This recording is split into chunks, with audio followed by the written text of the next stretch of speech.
On a November night in 1875, a working river stopped moving. Shipping lanes that had been open at sunset were solid by dawn. The ice didn't arrive gradually. It formed so fast that boats were locked in place mid-channel, their crews still aboard. The river had been flowing 12 hours earlier. By morning, it was a broken, rising plain of ice. No warning had been given. No precedent existed. The event wasn't caused by cold alone, but by how quickly the cold arrived, and what it did to water that was still trying to move. The Missouri River near Omaha remained open through the third week of November 1875, later than usual but not unprecedented. Shipping traffic continued without interruption. Grain barges moved downstream toward St. Louis. Passenger steamers made their scheduled crossings. The river ran dark and swift, carrying the last freight of the season before winter closure was expected sometime in mid-December. Temperatures had been mild for weeks. Daytime highs reached the low 50s. Nights dropped into the 30s but never stayed cold long enough to form shore ice. The river's current was strong from autumn rains upstream. Water temperature hovered in the low 40s, cold but still liquid, still moving. Bridge operators reported normal conditions. Dockworkers loaded cargo without coats. There was no reason to expect anything other than a slow, orderly transition into winter. The weather office in Omaha had issued no freeze warnings. River traffic was expected to continue for at least another 2 weeks. On the afternoon of November 22nd, the sky was overcast but calm. Winds were light and southerly. The barometric pressure was steady. Captains made their evening departures as planned. By 6 o'clock, more than 30 vessels were still on the river between Council Bluffs and Plattsmouth. The water moved as it always had.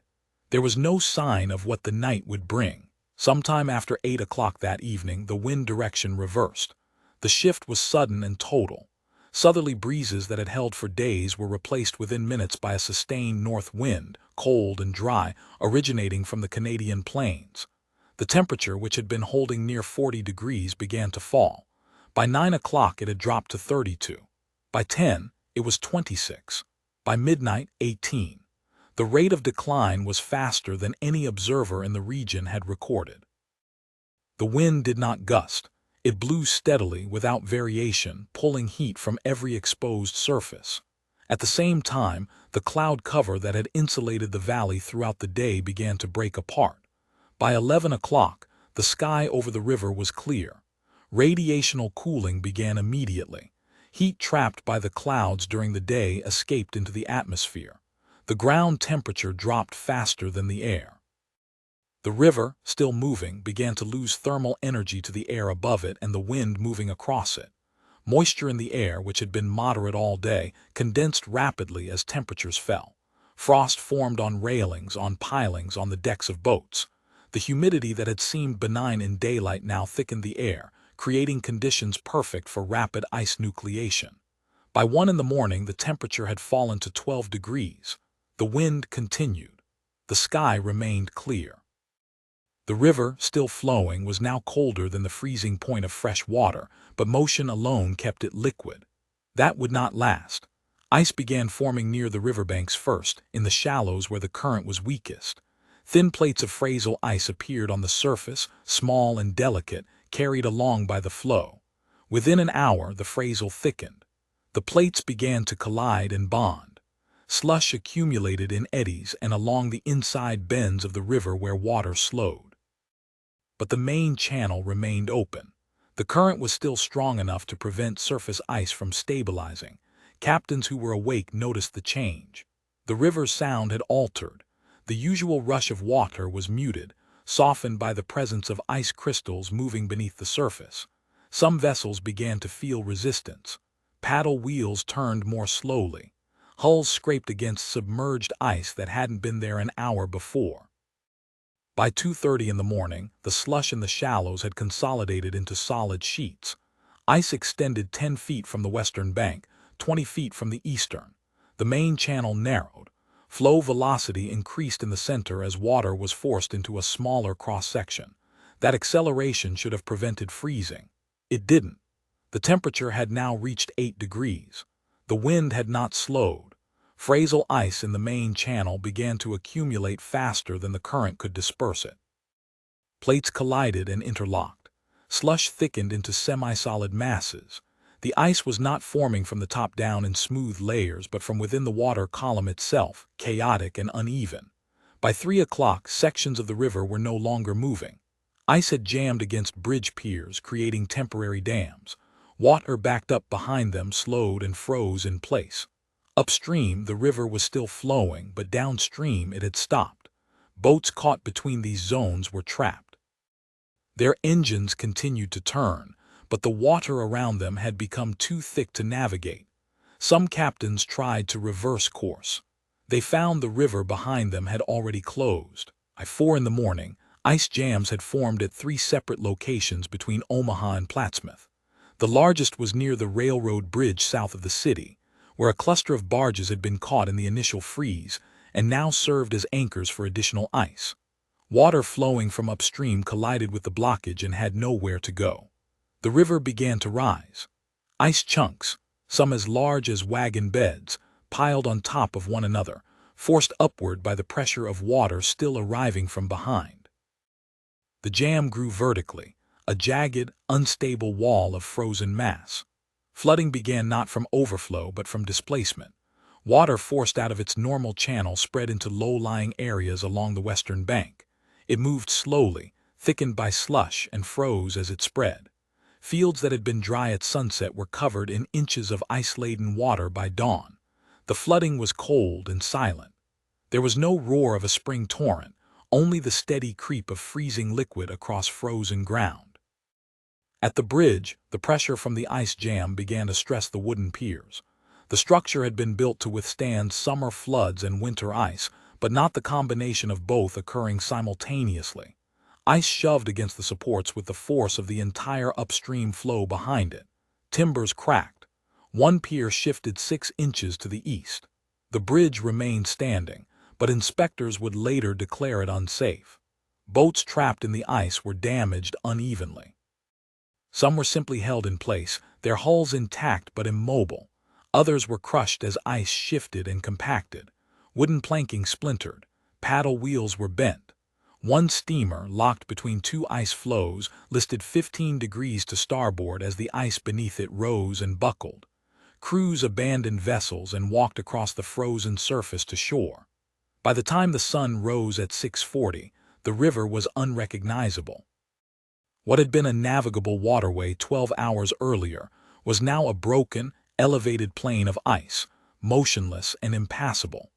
The speed of the freeze was the result of 3 conditions converging in a way that had not been recorded before.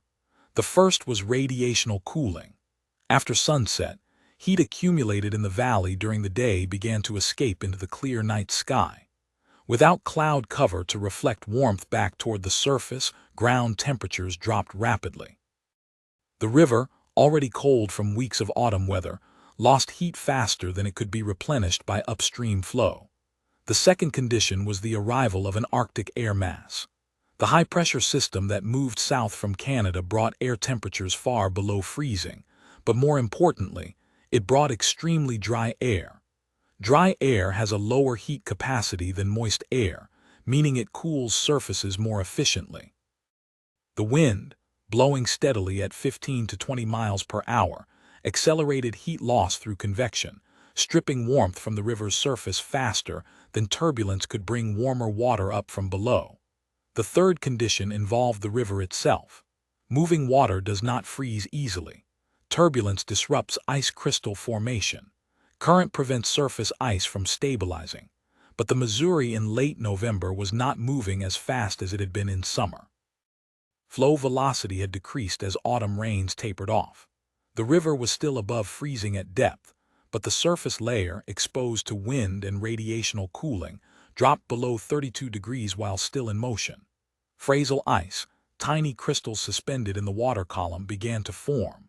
Normally, Fraser is carried downstream and dispersed, but when the temperature drop is rapid enough and the wind persistent enough, Fraser accumulates faster than it can be transported. It thickens into slush. Slush collides with obstacles, bridge piers, slower currents, other slush, and consolidates into solid masses. Once a jam begins, it propagates upstream. Water flowing toward the blockage slows, cools further, and freezes. The jam grows. The process accelerates. What makes a river freeze violently is not cold alone, but the interaction between cold, wind, humidity, and flow. A river freezing slowly forms smooth, stable ice. A river freezing quickly forms chaos. Ice jams create localized flooding because they act as dams, but unlike earthen or concrete dams, they are unstable, irregular, and can shift without warning. The flooding that followed the Missouri freeze was not from rain or snowmelt, but from water that had no place to go once the river stopped moving. Rivers freeze differently than lakes or ponds. Still water cools evenly and forms ice from the surface downward in predictable layers. Rivers cool unevenly because of flow, depth variation, and turbulence. Ice forms where the current is weakest first, then expands inward. But if the temperature drops fast enough, ice can form everywhere at once, and the river becomes a grid of frozen fragments trying to move in a liquid that is also trying to freeze. The event on the Missouri in 1875 was not the coldest night on record, but it was the fastest sustained temperature collapse during a period when the river was still active. The combination of clear skies, Arctic air, low humidity turned suddenly high as temperatures fell, and a river that was flowing but vulnerable created conditions that no prediction system of the time could have anticipated. In the years that followed, shipping schedules on the Missouri were adjusted. Winter closures began earlier. River observers were trained to recognize the atmospheric conditions that preceded rapid freeze events: clear skies after a warm period, sudden wind shifts, falling barometric pressure in advance of cold air masses. Bridge construction standards were revised to account for ice jam pressure. Flood planning began to include winter flooding, a concept that had seemed contradictory before November 1875. But no system can fully prevent what happened that night. Rivers remain vulnerable to timing. A cold front arriving 1 week later, when shipping had already ceased, would have caused no disaster. The same temperature drop occurring over 3 nights instead of one would have allowed the river to freeze gradually, peacefully.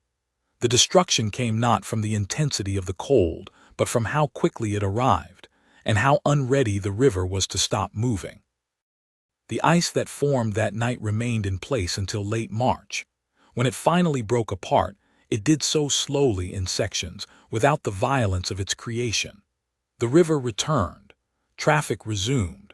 But the memory of the night the river stopped, not over weeks, but over hours, remained in the records, in the inspection reports, in the testimonies of captains who had watched the water around them turn solid while they slept. It remained as a reminder that systems built on motion, on flow, on the assumption that water will keep moving, are only as stable as the atmosphere allows them to be.